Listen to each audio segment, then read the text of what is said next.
I'm Laura Fields, and I've started a new business here at Blue Quartz winery. It's called Fieldstone Trails.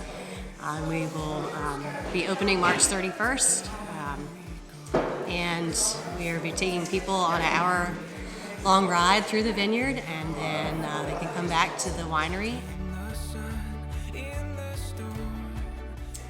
What really got me started, or got me thinking about this idea, was that whenever my family would go on vacation anywhere, we would go horseback riding.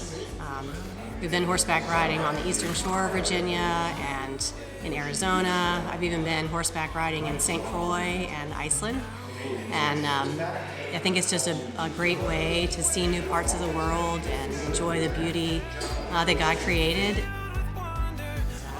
When people come to visit, they can see the beautiful Blue Ridge Mountains and Old Rag.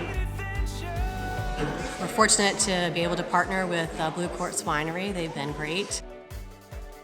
People can come up and take an hour-long ride through the field and then through the woods and then around in the vineyard, and then afterwards they can go up to the winery and have either a wine tasting or a beer flight, and they also have ciders, so a little bit of something for everyone.